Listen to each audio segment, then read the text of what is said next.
PP. Está em curso aí uma reforma ministerial? Vem aí uma reforma ministerial? É preciso acomodar outros partidos no governo Lula? Fabiola, governo não é corrida de 100 metros, né? Governo é maratona, igual um rally, que de vez em quando você muda o copiloto, muda o pneu, depende do obstáculo, depende do terreno.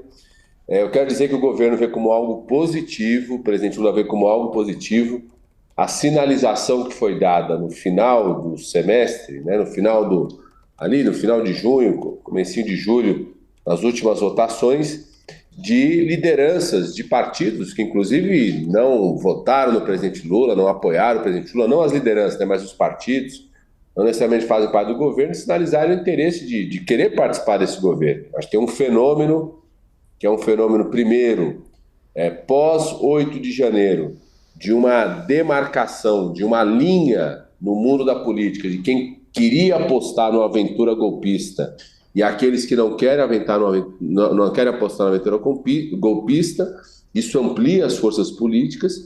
E também um outro fenômeno que é o fato desses primeiros 6 meses, com todas as dificuldades, às vezes críticas, às vezes tensões, o governo ter conseguido aprovar aquilo que eram as suas prioridades, seu plano de prioridades, né? E governo, Congresso Nacional e sociedade juntos construíram as condições, na minha opinião, para o Brasil retomar um crescimento sustentável. Então, tem essa sinalização. O presidente Lula agora no mês de julho está mais concentrado na coisa da elaboração do PAC, da preparação da cúpula da Amazônia, nessa agenda importante em Bruxelas com a União Europeia, mas certamente aí na volta, final do mês de julho, na volta do Congresso Nacional, acho que esse tema volta e o governo vê como positivo o interesse de lideranças parlamentares de partidos que não faziam parte do governo, de quererem participar do governo de alguma forma. Que partidos são esses, ministros? Que ele falou que vê como positivo esse interesse. Quais são esses partidos que estão aí já pleiteando esses lugares e quais são esses lugares? Fabiola, no final das votações ali, na primeira, segunda semana de julho, nós recebemos uma sinalização concreta do interesse, por exemplo, da bancada federal do PP de indicar uma pessoa para compor o governo, um parlamentar, então necessariamente tem que ser ministro ou ministra, né, do Partido Republicanos. Então, recebemos isso, sinalizaram claramente, inclusive, que serem lideranças que fizeram campanha para o presidente Lula, porque a gente sabe que tem várias lideranças desses partidos que já fizeram campanha ou no primeiro ou no segundo turno ao presidente Lula. Isso reforça uma certa identidade com o governo. Não foi discutido espaço especificamente, que ministério, que área, isso a gente nunca abriu essa discussão, mas quando falam que querem colocar parlamentares, isso significa um apoio concreto da bancada desses partidos, isso passa obrigatoriamente por ser do primeiro escalão. Então esse é um debate que nós vamos fazer aí no momento apropriado, quando volta o Congresso, para poder construir essa solução. Agora, ministro, embora o senhor diga que não foi discutido ainda para onde vai, que personagem, a gente já sabe o que o presidente Lula fez e a gente sabe o que ele não cogita fazer. Ele já trocou a Daniela Carneiro pelo Celso Sabino no turismo, como queria a União Brasil, e ele diz que não entregará nem ao PP nem aos republicanos as poltronas hoje ocupadas pela Nízia Trindade, na saúde, Ana Moser nos esportes, o Wellington Dias no desenvolvimento social.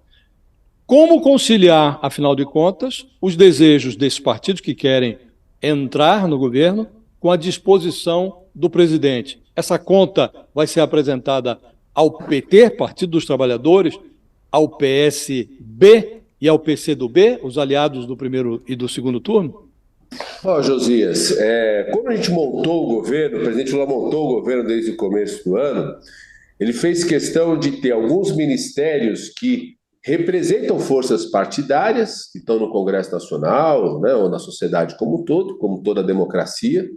Então, os partidos políticos discutiam com os presidentes as direções desses partidos, e alguns ministérios, desde o começo, ele fez questão de representar segmentos sociais. Um exemplo é o da saúde. Desde o começo, no dia, na semana passada, o presidente Lula até contou essa história publicamente no evento aqui do Mais Médicos.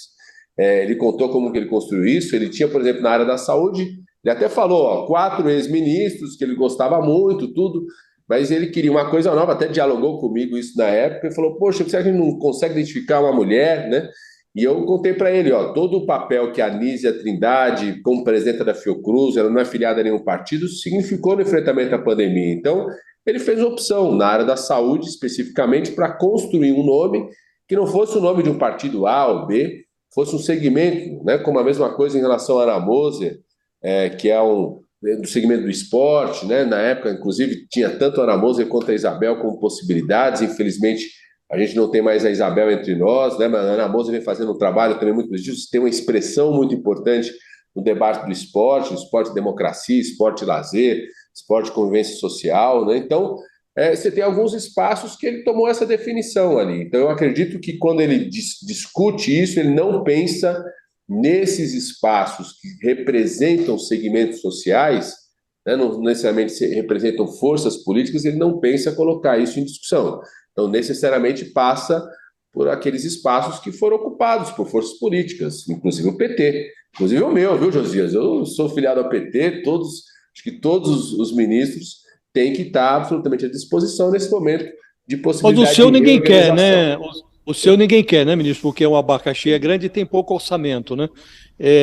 Aí eu insisto, está em jogo a pasta que está hoje ocupada pelo vice-presidente Geraldo Alckmin, o Ministério dos Portos. Porque o Ministério é inelástico, né? Já esticou o que dava ali, 37 pastas. Não me parece que seja a intenção do governo esticar um pouco mais, né? Alguém vai ter que entregar a poltrona, né? O Josias, ele não fez nenhuma discussão específica sobre qualquer ministério, presidente, né?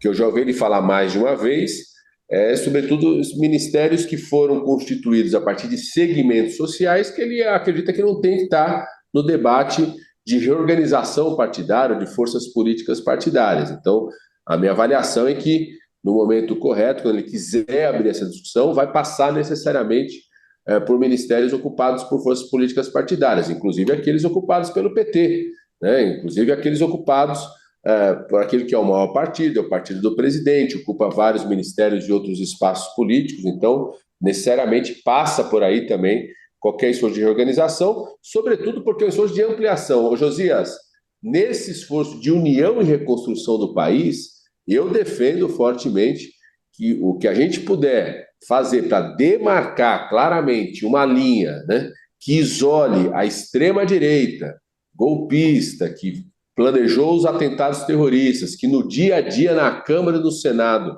às vezes continuam tendo uma postura absurda de semear o ódio, né, de atacar as forças políticas, tentar interditar o debate, tudo que a gente puder fazer para isolar esse segmento e unir e reconstruir o país, eu acho que é positivo, desde que sejam bons quadros, né, que sigam aquilo que é a orientação à construção do governo. Então, acho que é natural e vejo como positivo a possibilidade do governo poder ampliar essa composição nesse momento.